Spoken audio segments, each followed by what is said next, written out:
ఈ ప్రభుత్వం ఏమాత్రం కూడా పట్టింపు లేని విధంగా ఈ రాష్ట్రంలో మహిళలకు భద్రత లేదనే విషయాన్ని ఈరోజు మీ ముందు ఉంచుతున్నాను. ఎన్ని హత్యలు జరిగినా, ఎన్ని అత్యాచారాలు జరిగినా ఈ రాష్ట్ర ముఖ్యమంత్రి, ఈ రాష్ట్ర హోంమంత్రి స్వయాన రేవంత్ రెడ్డి గారికి ఏమాత్రం కూడా పట్టింపు లేదు. ఆయనకు అట్లాంటి సంఘటనలు చేస్తే కనీసం స్పందించే అంత హృదయం కూడా లేదని స్పష్టంగా అర్థమవుతా ఉంది. ఎన్ని సమస్యలున్నా కానీ వాటికి పరిష్కారం కోసం కాకుండా తన స్వలాభాల కోసమే కొత్త కొత్త సమస్యలు సృష్టించే నైజం మన ముఖ్యమంత్రి రేవంత్ రెడ్డి గారిది. అదేవిధంగా రాష్ట్రాన్ని పాలించడంలో, ప్రజల్ని రక్షించడంలో, విద్యార్థులకు సరైన విద్యను అందించడంలో హోంమంత్రిగా, విద్యాశాఖ మంత్రిగా ముఖ్యమంత్రి పూర్తిగా విఫలమైనని చెప్పక తప్పదు. ఒక రిటైర్డ్ ఐపీఎస్ భార్యను హత్య చేసినా పట్టించుకోలేని హోంశాఖ, హోంమంత్రి మరి ఆయనే కదా, రేవంత్ రెడ్డి గారే కదా. స్వయంగా ఆయన హోంమంత్రి అయ్యుండి కూడా ఒక ఐపీఎస్ అధికారి భార్యను హత్య చేస్తే స్పందించని హృదయం ఈ రాష్ట్రంలో ఉన్న హోంశాఖ మంత్రిది. ఇక మొన్నటికి మొన్న నల్గొండలో ఒక ప్రిన్సిపల్ రూపారెడ్డి గారిని 10వ తరగతి పిల్లలు హత్య చేస్తే విద్యాశాఖ మంత్రిగా స్పందించకపోగా లండన్కు, అమెరికాలకు టూర్ల విడమైండ్రు. ముఖ్యమంత్రి గారు ఇక్కడ ఉన్నప్పుడు ఒక ప్రిన్సిపల్ హత్య గావించబడ్డది అన్నప్పుడు వెంటనే స్పందించాల్సిన అవసరం ఉండే. ఒక హోంశాఖ మంత్రిగా, ఒక విద్యాశాఖ మంత్రిగా వెంటనే ఇక్కడున్న అధికారులను నాకు రిపోర్ట్ పంపండి అని ఆదేశాలు ఇచ్చి తగు చర్య తీసుకోవాలి, కఠినమైన చర్య తీసుకోవాలని చెప్పి త్వరితగతిన ఆ కేసును మరి సాల్వ్ చేయాలని చెప్పాల్సిన ముఖ్యమంత్రి ఏం మాత్రం కూడా పట్టించుకోకుండా అటు ఐపీఎస్ అధికారి భార్య చనిపోయినా దాని గురించి మాట్లాడరు. మొన్నటికి మొన్న ప్రిన్సిపల్ రూపారెడ్డి గారి హత్య విషయంలో కూడా మాట్లాడరు. ఒక ముఖ్యమంత్రిగా ఎంతసేపు తన లాభాల కోసం, కమిషన్ల కోసం, వ్యాపారాల కోసం తహతహలాడే ముఖ్యమంత్రి ఈ రాష్ట్రానికి ఉండడం దురదృష్టం. రాష్ట్రంలో విపరీతంగా నేరాలు పెరుగుతూ ఉన్నాయి. ఆయన దారిలో యువత నడుస్తూ ఉన్నారు. ఒక విద్యార్థుల మీటింగ్లో కూడా ముఖ్యమంత్రి గారు బూతులే మాట్లాడతారు. అక్కడ కూడా రెచ్చగొట్టే ప్రసంగాలే చేస్తారు. ఎక్కడ సమావేశాలు పెట్టినా యువతను రెచ్చగొట్టే విధంగా మాట్లాడడం. ముఖ్యంగా ఈ మధ్యనే మనం చూసినాం, 100 కోట్ల విలువైనటువంటి డ్రగ్స్ ఈ రాష్ట్రంలో దొరికినాయి. ఇతర రాష్ట్రాల పోలీస్ వాళ్ళు వచ్చి మన రాష్ట్రంలో 100 కోట్ల విలువ చేసే డ్రగ్స్ ఇక్కడ దొరికినాయి. అంటే గంజాయి విపరీతంగా ఈ రాష్ట్రంలో విపరీతంగా వ్యాపారం జరుగుతూ ఉంటే కూడా హోంశాఖ మంత్రి, స్వయాన ముఖ్యమంత్రి ఒక్కనాడు కూడా సమీక్ష పెట్టి ఒక్కరోజు కూడా మరి ఆ మాఫియాని అడ్డుకోవడానికి, గంజాయి వ్యాపారాల్ని అడ్డుకోవడానికి, పిల్లల్ని కాపాడడానికి ఒక్కరోజంటే ఒక్కరోజు సమీక్ష పెట్టిన పాపాన పోలేదు ఇక్కడున్న ముఖ్యమంత్రి గారు. ఎక్క సవాలు పెట్టినా యువతలో ఒక ఆక్రోశాన్ని నింపడానికి రెచ్చగొట్టే ప్రసంగాలు చేస్తారు తప్ప ఒక్క మంచి మాట కూడా చెప్పిన పాపాన పోలేదు. ఒక్కసారి తప్పు జరిగితే వెంటనే దాని మీద సమీక్ష చేసి మళ్ళొక్కసారి తప్పు జరగకుండా చూసే బాధ్యత ముఖ్యమంత్రి తీసుకోవాల్సిన అవసరం ఉంటుంది. కానీ అవి ఏం పట్టం ఆయనకి ఎంతసేపు కమిషన్లు కావాలి, ప్రజల్ని ఇబ్బంది పెట్టాలి. ఈ రాష్ట్రంలో శాంతి లేదు, భద్రత లేదు. ముఖ్యంగా మహిళలకు, ఆడపిల్లలకు ఏమాత్రం కూడా ఈరోజు ఈ భరోసా అనేది ఈ రాష్ట్రంలో కరువైపోయింది. రక్షణ లేకుండా పోయింది. ఒక కేంద్ర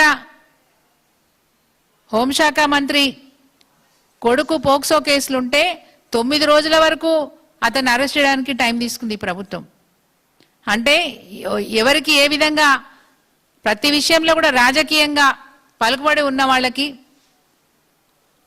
పోక్సో చట్టం ప్రకారం 24 గంటలలో అరెస్ట్ చేసి చర్య తీసుకోవాల్సి ఉంటే వారు కేంద్ర మంత్రి కాబట్టి వారి కొడుకుకి రక్షణ కల్పించినారు స్వయంగా ఈ రాష్ట్ర ముఖ్యమంత్రి గారు రేవంత్ రెడ్డి గారు. పైగా ఆయన ఎన్ని రోజులు జైలు ఉన్నాడో తెలియదు కానీ వెంటనే బెయిల్ తీసుకొని మళ్ళీ ఈరోజు సరదాగా పార్టీలో తిరుగుతున్నాడు ఆ వ్యక్తి, పోక్సో కేసులో ఉన్న వ్యక్తి.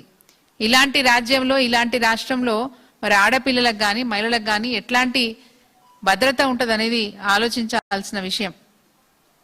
చిన్నారులపై క్రైమ్ రేటు 2024 కంటే 2025లో 27% పెరిగింది. వాస్తవంగా కేసీఆర్ గారి ప్రభుత్వంలో ఆర్థికంగా రాష్ట్రం ఎదిగింది, ఆర్థికంగా మంచి పురోగతి సాధించింది అంటే ఈరోజు రేవంత్ రెడ్డి గారి రాష్ట్రంలో వారి పాలనలో నేరాల రేటు క్రైమ్ రేటు విపరీతంగా పెరుగుతూ ఉంది. కేసీఆర్ గారి హయాంలో ఆర్థికంగా రాష్ట్రం మంచిగా పురోగతి సాధిస్తే ఈరోజు రేవంత్ రెడ్డి గారి పాలనలో క్రైమ్ రేటు విపరీతంగా పెరుగుతూ ఉంది. ముఖ్యంగా మహిళలకు భద్రత లేదనే విషయాన్ని మీ ముందుంచుతున్నాను. మొన్నటికి మొన్న మీకు తెలుసు సంగారెడ్డి జిల్లాలో రామచంద్రాపురంలో ఒక గుడిలో మైనర్ బాలికతోని 65 ఏళ్ల మనిషి అసభ్యంగా ప్రవర్తిస్తే దాని గురించి స్పందన ఉండదు, మైనర్ బాలికకు రక్షణ ఉండదు. కాంగ్రెస్ హయాంలో తప్పు చేసిన వాళ్ళు బాగానే ఉంటున్నారు కానీ నష్టపోయిన వాళ్లే శిక్షణ అనుభవిస్తున్నారనే వాస్తవాన్ని ఈరోజు మనం గుర్తుకు చేసుకోక తప్పదు. చిన్న పిల్లల నుండి ముసలోళ్ళ వరకు మహిళల్ని విపరీతంగా హింసించే రాజ్యం ఈరోజు కాంగ్రెస్ పాలనలో ఈ రాష్ట్రంలో కనిపిస్తూ ఉంది.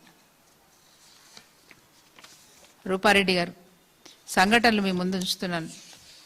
Retired IAS officer. అంటే క్రైమ్ ఈ విధంగా పెరుగుతూ ఉంటే కూడా నడి రోడ్డు పైన గిరిజన మహిళను అత్యాచారం చేస్తే ఆ అత్యాచారాన్ని అడ్డుకోవడానికి భర్త పోతే అతన్ని కూడా చంపేసిన దాఖలాలు.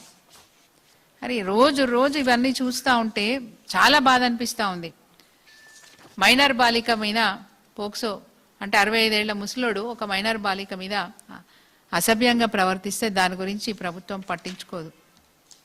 రాష్ట్రంలో పూర్తిగా అధ్వానంగా దిగజారిపోతున్న ఈ శాంతి భద్రతలు,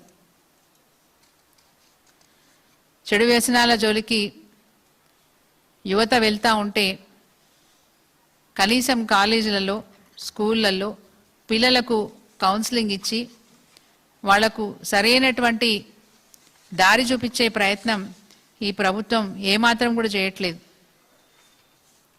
స్కూళ్ళలోనే ఇట్లాంటి దారుణాలు జరిగితే మరి రెసిడెన్షియల్ స్కూల్స్లో ఆడపిల్లలకు రక్షణ కరువైందనే విషయం చెప్పక తప్పదు. ఆడపిల్లలకు రక్షణ కరువైందని మేము బాధపడుతూ ఉంటే ఇంకోవైపు ఉపాధ్యాయులకు అంటే చదువు చెప్పే గురువులకు కూడా ఈరోజు రక్షణ లేదనే విషయాన్ని మనం గుర్తు చేసుకోవాల్సిన అవసరం ఉన్నది.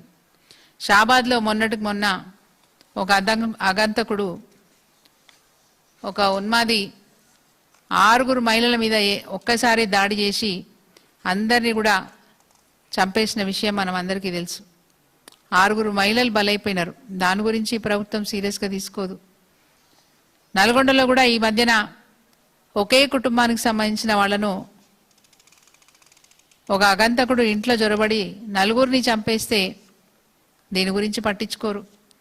ఈ విధంగా ఈ రాష్ట్రంలో విపరీతమైనటువంటి అరాచకాలు జరుగుతున్నాయి. క్రైమ్ రేటు విపరీతంగా పెరిగిపోతా ఉంది. మరి ఇప్పుడు జరిగిన రూపారెడ్డి మర్డర్ ఘటనలో డ్రగ్స్ అరికట్టడంపై రేవంత్ రెడ్డి మాటలకే పరిమితమవుతున్నారు కానీ వాటిని ఏమాత్రం కూడా డ్రగ్స్ని అరికట్టే పరిస్థితి లేదు. పేరు పెట్టడానికి మాత్రం ఈగిల్స్ ఫోర్స్ అని పెట్టారు. ఆ ఈగిల్ ఫోర్స్ నిజంగా పనిచేస్తుందా లేకపోతే ఈగల్ కొడుతుందా అని మాకు అనుమానం వస్తూ ఉంది. ఈ రాష్ట్రంలో ఈగల్ ఫోర్స్ ఉందా చెప్పుకోవడానికైనా మరి డ్రగ్స్ అరికడుతుందా లేకుంటే ఈగలు కొడుతుందా అని చెప్పి మేము ప్రశ్నిస్తూ ఉన్నాం. వాస్తవంగా రూపారెడ్డి హత్య విషయంలో కూడా ఈ డ్రగ్స్ మాఫియా హస్తం ఉందేమో అనే అనుమానం ఉంది. ఆ కోణంలో కూడా మరి ఈ ప్రభుత్వం విచారణ జరిపించాలని చెప్పి మేము డిమాండ్ చేస్తూ ఉన్నాం. రూపారెడ్డి హత్య వెనకాల ఇంకా ఏమైనా కుట్రలు ఉన్నాయా వాటిని కూడా బయట పెట్టాలని చెప్పి మేము డిమాండ్ చేస్తూ ఉన్నాం. మరి కేసీఆర్ హయాంలో పోలీసింగ్లో అనేక సంస్కరణలు తేవడమే కాదు, శాంతి భద్రతల పరిరక్షణకు విపరీతమైన నిధులు కేటాయించి ఈ రాష్ట్రంలో, తెలంగాణ రాష్ట్రంలో కేసీఆర్ గారి హయాంలో శాంతి భద్రతలు ఎటువంటి ఇబ్బంది లేకుండా చాలా గొప్ప పాలన అందించిన కేసీఆర్ గారు ఈరోజు రేవంత్ రెడ్డి వచ్చిన తర్వాత విపరీతమైనటువంటి క్రైమ్ రేట్ పెరిగిపోతూ ఉంది. ఇది విచారించాల్సిన విషయం. అదేవిధంగా కేసీఆర్ ఉన్నప్పుడు మరి షీ టీమ్స్, మహిళల భద్రత కోసము షీ టీమ్స్ ఏర్పాటు చేయడమే కాకుండా ఎవరైనా మహిళల పట్ల అనుచితంగా ప్రవర్తించినా వేధించినా 24 గంటలలో కఠినమైనటువంటి శిక్ష వారికి విధించేవాళ్ళు. అదేవిధంగా 24/7 పెట్రోలింగ్ ఉండేది. ఈరోజు పెట్రోలింగ్ లేదు, సీసీ ఫుటేజ్లు వాడకం లేదు. ఎంతో టెక్నాలజీ వచ్చినా ఆ టెక్నాలజీని వాడుకుంటున్నారనే విషయంలో ఈరోజు అనుమానాలు ఉన్నాయి. ఎందుకంటే విపరీతంగా నేరాలు పెరిగిపోతూ ఉంటే మరి ఎంతో గొప్ప టెక్నాలజీని కేసీఆర్ గారు ఈ రాష్ట్రానికి తీసుకొస్తే కూడా దాన్ని వాడుకుంటారనే అనుమానం కూడా ఉంది. వనరబుల్ ఏరియాస్లో ఎక్కడెక్కడైతే మనకు భయంకరమైన ఏది ఇట్లాంటి అత్యాచారాలు జరిగినాయో ఆ చోట్లల్లా మరి తప్పకుండా సీసీ ఫుటేజ్లు పెట్టి వాటిని నిరోధించాల్సిన అవసరం ఉంది. వాటిని ఎక్కడ కూడా మరి పట్టించుకుంటున్నట్టు తెలియట్లేదు. షీ టీమ్స్, భరోసా, ప్రత్యేక మహిళా భద్రతా వ్యవస్థలు, టెక్నాలజీ ఆధారిత పోలీసింగ్ వంటి కార్యక్రమాలను ఆ రోజు కేసీఆర్ ప్రభుత్వం బలోపేతం చేసింది. కానీ ఈరోజు ఆ పెట్రోలింగ్ లేదు, ఆ సీసీటీవీల వ్యవస్థ లేదు, ఎక్కడ కూడా పట్టించుకున్న పరిస్థితే లేదు. అందుకే ఈరోజు బీఆర్ఎస్ మహిళా నాయకత్వం స్పష్టంగా మీ ముందు కొన్ని డిమాండ్లు ఉంచుతూ ఉంది. మహిళల భద్రత విషయంలో రాజకీయ ప్రచారం కాదు, ఫలితాలు చూపించాలని చెప్పి మేము డిమాండ్ చేస్తూ ఉన్నాం. ప్రతి మహిళ తన ఇంట్లో, తన పని ప్రదేశంలో, రోడ్డు పైన, బస్సులలో కానీ, ఎక్కడైనా ప్రయాణాలలో కానీ, పాఠశాలల్లో, కాలేజీలలో భయపడకుండా తిరగగలిగే తెలంగాణ కావాలని చెప్పి మేము ఈరోజు కోరుకుంటా ఉన్నాం. రూపారెడ్డి కుటుంబానికి న్యాయం చేయాలి. మహిళలు బాలికలపై నేరాలను అరికట్టేందుకు ప్రభుత్వం ప్రత్యేకమైనటువంటి కార్యాచరణ చేపట్టాలని చెప్పి మేము డిమాండ్ చేస్తూ ఉన్నాం. కాంగ్రెస్ ప్రభుత్వం ప్రచారం, రాజకీయ కక్షలు, ప్రతిపక్షాలపై ఆరోపణల కంటే ముందు ప్రజల ప్రాణాలు, మాన ప్రాణాలు, మహిళల భద్రత, పిల్లల భవిష్యత్తుపై దృష్టి పెట్టాలని చెప్పి మేము డిమాండ్ చేస్తూ ఉన్నాం. తెలంగాణ మహిళ అడుగుతున్న ప్రశ్న ఒకటే, నేను సురక్షితంగా ఉన్నానా అని ఈ రాష్ట్రంలో తెలంగాణ మహిళ అడిగే పరిస్థితికి ఈరోజు ఈ రాష్ట్రంలో అలాంటి వాతావరణం ఉంది. ఈ ప్రశ్నలన్నిటికీ కూడా మరి సమాధానం కాంగ్రెస్ పార్టీ చెప్పాల్సిన అవసరం ఉంది, కాంగ్రెస్ ప్రభుత్వం చెప్పాల్సిన అవసరం ఉంది. ఈరోజు రూపారెడ్డి గారి హత్య విషయంలో తప్పకుండా ఆ కుటుంబానికి 1 కోటి రూపాయల సహాయం అందించాలని చెప్పి మేము డిమాండ్ చేస్తూ ఉన్నాం. పోక్సో కేసులో ఎవరెవరైతే మైనర్ బాలికలకు అన్యాయం జరిగిందో ఆ కుటుంబాలని సత్వరం వెంటనే ఈ ప్రభుత్వం ఆదుకోవాలని చెప్పి మేము డిమాండ్ చేస్తూ ఉన్నాం. ఇలా ఎన్ని ఆగడాలు జరిగినా పట్టించుకొని రేవంత్ రెడ్డిని బీఆర్ఎస్ మహిళా విభాగం అటు విద్యాశాఖ మంత్రిగా, హోంశాఖ మంత్రిగా, ముఖ్యమంత్రిగా అన్నిట్లలో ఫెయిల్ అయినావు కాబట్టి మీరు రాజీనామా చేస్తే బాగుంటుందని చెప్పి మేము అనుకుంటా ఉన్నాం. ఈరోజు ముఖ్యమంత్రిగా లేకపోతే కనీసం హోంశాఖ మంత్రిగా, ఎందుకంటే నీ వల్ల అవ్వట్లేదు, ఈ రాష్ట్రంలో శాంతి భద్రతలు నెలకొల్పే పరిస్థితి లేదు, 100% సంపూర్ణంగా హోంశాఖ మంత్రిగా ఫెయిల్ అయ్యారు కాబట్టి రాజీనామా చేయాలని చెప్పి మేము డిమాండ్ చేస్తూ ఉన్నాం. అందరికీ నమస్కారం. ప్రెస్ మిత్రులకి సునీత గారు చాలా విషయాలు చెప్పడం జరిగింది. నేను 1-2 యాడ్ చేస్తాను. ముఖ్యంగా రూపారెడ్డి ఒక ప్రిన్సిపాల్ని హత్య చేయడం అనేది, హత్య గురి కావడం అనేది నిజంగా బాధాకరం. ఆ సంఘటన తలుసుకుంటేనే యావత్ మహిళా లోకం అంతా ఆందోళనకు గురవుతున్నటువంటి పరిస్థితి. నిజంగా ఈ రాష్ట్రంలో శాంతి భద్రతలు అనేది ఈ రేవంత్ రెడ్డి కంట్రోల్లో ఉన్నాయా, మరి గాలికి వదిలేశాడా అనేది అర్థమవ్వట్లేదు. ఎందుకంటే అనుమానం వస్తుంది మాకు. మీ అందరికి కూడా తెలుసు, యావత్ తెలంగాణ రాష్ట్రమే కాదు భారతదేశ ప్రపంచం అంతా కూడా తెలుసు, కాంగ్రెస్ పార్టీ అధికారంలోకి వచ్చిన తర్వాత ఎక్కడ చూసినా కూడా మైనర్ బాలికల పైన అత్యాచారాలు వయసుతో నిమిత్తం లేదు. అంటే ఒక్క ఇంట్లోనే 6 మహిళల్ని చంపడానికి పాల్పడుతున్నటువంటి నేరగాళ్ళు ఈ రాష్ట్రంలో పెట్టరేగిపోతున్నారంటే ఈ రాష్ట్ర ప్రభుత్వము ఏం పరిపాలన చేస్తుంది? పరిపాలన అనేది వాళ్ళ కంట్రోల్లో ఉందా? మరి నేరాలు ఎందుకు పెట్టరేగిపోతున్నాయి? ఎందుకు నేరాలు చేసేటువంటి వాళ్ళ సంఖ్య విపరీతంగా ఎందుకు పెరుగుతున్నది? అంటే ఇది ఖచ్చితంగా ఈ ప్రభుత్వము నైతిక బాధ్యత వహించవలసినటువంటి అవసరం ఉంది. ఎందుకంటే అంటే తెలంగాణ రాకముందు ఉమ్మడి రాష్ట్రంలో ఈ రకమైనటువంటి నేరాలకే పాల్పడే వాళ్ళు అనేక నేరాలు జరిగి ఆడవాళ్ళు మిట్ట మధ్యాహ్నం కూడా ఆడవాళ్ళు బయట తిరగలేనటువంటి పరిస్థితి ఉండే. దాన్ని దృష్టిలో పెట్టుకొని కేసీఆర్ గారు ఉద్యమ నాయకుడు ఖచ్చితంగా మా అక్క చెల్లెళ్లకు రక్షణ కల్పించాలి, ఆడవాళ్లకు ఈ ప్రభుత్వం అండగా ఉండాలి అని చెప్పేసి సి టీమ్స్ పెట్టి ఆ సి టీమ్స్ ద్వారా ఎక్కడ నేరాలు జరిగినా అక్కడ వాళ్ళను వెంటనే అదుపులోకి తీసుకొని కంట్రోల్ చేసినటువంటి పరిస్థితి. కానీ వాళ్ళ చూస్తే ఆ నేరాలు అనేది పెట్టరేగిపోతున్నాయి. నిజంగా నేను గ్రామాలలోకి వెళ్ళినప్పుడు గ్రామాలలో చూస్తే యువత సాయంత్రం కాకంటే ముందే ప్రొద్దున్న నుంచే మత్తులో మునిగి తేలుతున్నారు. అంటే గ్రామాలలో డ్రగ్స్, గంజాయి, మద్యము విపరీతంగా అందుబాటులోకి తీసుకొచ్చింది ప్రభుత్వం. మరి ఈ ప్రభుత్వం యువతను ఏం చేద్దాం అనుకుంటుంది? అంటే ఇవాళ ఈ ప్రభుత్వం చేస్తున్నటువంటి తప్పుడు పనులను, ఈ ప్రభుత్వం చేస్తున్నటువంటి అవినీతి అక్రమాలను ఇవాళ యువత ప్రశ్నించకుండా ఉండడం కోసం, నిలదీసి అడగకుండా ఉండడం కోసం యువతను అందరినీ మత్తులో ఉండాలి, మత్తులోనే ఉంచేటట్టు చేద్దామని ఈ విచ్చలవిడిగా మద్యాన్ని, గంజాయిని, డ్రగ్స్ను ప్రవేశపెట్టిందా అనేది నేను ప్రశ్నిస్తున్నాను. అంటే ఇవాళ ఒక చదువు చెప్పేటువంటి ఉపాధ్యాయురాలికే రక్షణ లేకపోతే, విద్యార్థులే ఆ నేరానికి ఒడిగడితే ఎటు పోతుంది మన సమాజం? ఏం నేర్పిస్తాం ఈ సమాజానికి? ఈ రాష్ట్ర ముఖ్యమంత్రే కదా విద్యార్థుల మీటింగులలో, యువకుల మీటింగులలో నీ కండ్లు తీస్తా, నీ పేగులు తీసి నేను మెడల వేసుకుంటా అంటే ఇట్లాంటి సంబోధన చేస్తే, ఇట్లాంటి మాటలు మాట్లాడితే యువత ఏం నేర్చుకుంటుంది? ప్రజలకు ఏం సందేశం ఇస్తున్నారు మీరు?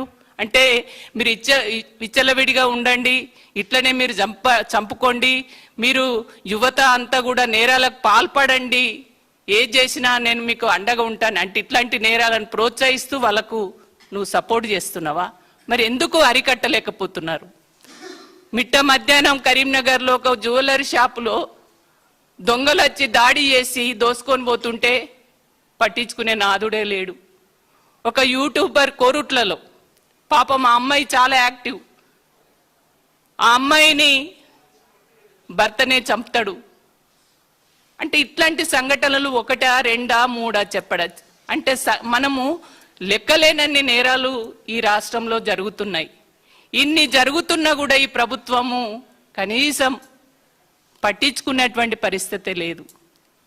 నేను ఒకటే డిమాండ్ చేస్తున్నాను ఈ ప్రభుత్వానికి, ఖచ్చితంగా తక్షణమే గ్రామాలలో, పట్టణాలలో ఎక్కడైతే యువతకు అందుబాటులోకి తీసుకొచ్చినటువంటి డ్రగ్స్ కావచ్చు, గంజాయి కావచ్చు, మద్యం కావచ్చు అందుబాటులోకి విచ్చలవిడిగా రోడ్ల మీదనే పెట్టి అమ్మకాలు ఏవైతే చేస్తున్నారో అవి తక్షణమే అరికట్టాలి. అదేవిధంగా ఇవాళ చాలా మంది యువత చెడిపోవడానికి అశ్లీలత, విపరీతంగా అశ్లీలత. ఇవాళ ఫోన్లు ఓపెన్ చేస్తే ఏమొస్తాయో, ఆ పిల్లలు ఏం ఓపెన్ చేస్తారో, మరి ఘోరమైనటువంటి అశ్లీలతకు సంబంధించినటువంటి ఆ ఫోటోలు కావచ్చు, సినిమాలు కావచ్చు, సాహిత్యం కావచ్చు, ఇట్లాంటివి కూడా పిల్లలు చెడిపోవడానికి కారణమవుతుంది. కాబట్టి ఇవాళ వెబ్సైట్లలో కూడా అశ్లీలత విపరీతంగా పెరిగిపోయింది. వాటన్నిటిని కూడా ఖచ్చితంగా ప్రభుత్వము ఇన్ని నేరాలు జరుగుతుంటే, ఇంతమంది యువత పక్కదారి పడతా ఉంటే వాటిని అరికట్టడం కోసం ఖచ్చితంగా ప్రభుత్వం చర్యలు చేపట్టాలి. అది ఖచ్చితంగా ప్రభుత్వమే నైతిక బాధ్యత వహించవలసినటువంటి అవసరం ఉంటుందని చెప్పేసి నేను భావిస్తున్నాను. ఇవాళ ఈ నేరాలు ఇవన్నీ జరుగుతున్నటువంటి ఏవైతే జరుగుతున్నాయో ప్రభుత్వం అరికట్టాలి, అట్లాగనే తల్లిదండ్రులు కూడా బాధ్యత వహించవలసి ఉంటుందని నేను భావిస్తున్నాను. ఎందుకంటే చిన్నప్పటి నుంచి ఆ పుట్టిన పిల్లగాడికి పాలిచ్చి పెద్ద చేసి చదువుకునే ఆ టీనేజ్ అంతా కూడా తల్లిదండ్రులు చూస్తూ ఉంటారు ఆ బిడ్డ ఒక ప్రవర్తన ఎట్లా ఉందని. కానీ వాళ్ళ తల్లిదండ్రులు కూడా అంటే వాళ్ళు ఏదో బిజీలో ఉండి పనులలో ఉండి ఫోన్లు చేతులు ఇస్తున్నారు. ఆ ఫోన్లలో వాడు ఏది ఒత్తుతాడో, ఏం చేస్తాడో, ఏది ఒత్తుతో ఏమొస్తుందో తెలియదు. ఆ ఫోన్లకు అడక్ట్ అవుతున్నటువంటి పరిస్థితి ఉంది.